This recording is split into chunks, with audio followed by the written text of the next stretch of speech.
সবার প্রথমেই বলে রাখি আজকে একটু পুরনো স্মৃতিতে ফিরে যাব। ভাবছো তো কি বলবো? তার আগে বলে রাখি নমস্কার, আমি চন্দ্রিমা। আই হোপ আজকের ভিডিওটা তোমাদের ভালো লাগবে।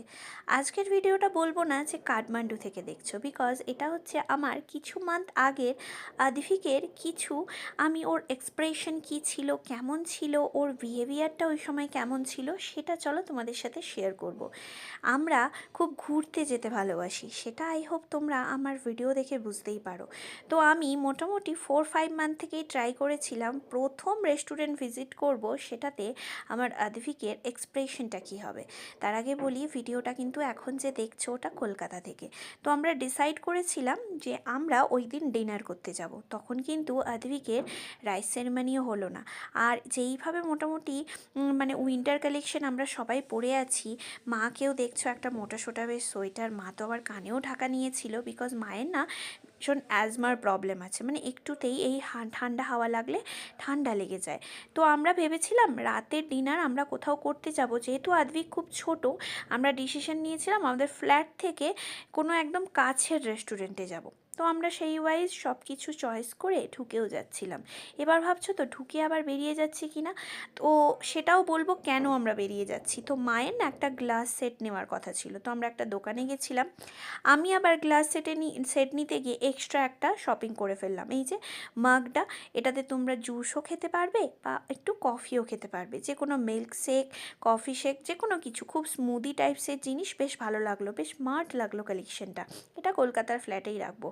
আই হোপ তোমরা আমার আগের ভিডিওতে এই কালেকশনটা দেখিয়েছিলাম, দেখেছো। চলো এবার রেস্টুরেন্টে ঢোকা যাক। সেই দিন আমাদের প্ল্যানিং ছিল যে মাকে সাথে করে নিয়ে যাব, আর আমি আর আমার হাজব্যান্ড যাব। আর আমার দেওর, ও হচ্ছে একটু ক্লাস ছিল, ও যেহেতু কলেজে পড়ে, তো ও আমাদের সাথে অ্যাটেন্ড করতে পারলাম না, ওর ফুডটা আমরা নিয়ে চলে গেছিলাম, রাতের ডিনারটা। এবার বলে রাখি আমরা রেস্টুরেন্টটা চয়েস করেছিলাম, বেশ সুন্দর একটা এনভায়রনমেন্ট হবে, আদ্ভিককে আমরা ম্যানেজ করতে পারবো, বিকজ আদ্ভিক তখন বসতে পারতো না। ওই 5 মান্থ মতন ছিল, 5 মান্থ প্লাস ছিল। চলো এবার রেস্টুরেন্টটা একটু, ডিজাইনটা কীরকম, লোকেশনটা একটু ঘুরে দেখাই। রেস্টুরেন্টটা কিন্তু খুব সুন্দর, এনভায়রনমেন্টটা খুব ভালো ছিল। আস্তে আস্তে আমি চলো সবটা একে একে করে দেখাই। প্রথমটা ঢুকেছিলাম আমরা, একটু ফাঁকাই ছিল। আস্তে আস্তে একটা বার্থডে সেলিব্রেশনের জন্য একটা কাপল এসেছিল, এই দিকে কিছুটা খাওয়া দাওয়া হচ্ছিল, অনেকগুলো মেনু দেখাচ্ছিল ডিসপ্লেতে। তারপরে এই যে আমি দেখাচ্ছি একে একে, একটু একটু করে আমি মেনু ডিসিশনটা, মানে মেনুটা কি নেওয়া হবে সেটা সিলেক্ট করার রেসপন্সিবিলিটা সবসময় আমি আমার হাজব্যান্ডকে দিই। কিন্তু ও আবার এন্ড অফ দ্য ডে সেই আমার কাছেই ভাবে, বলে যে বলো কোনটা নেব। এই যে দেখো আমাদের পাশে একটা কাপল চলে এসেছিল।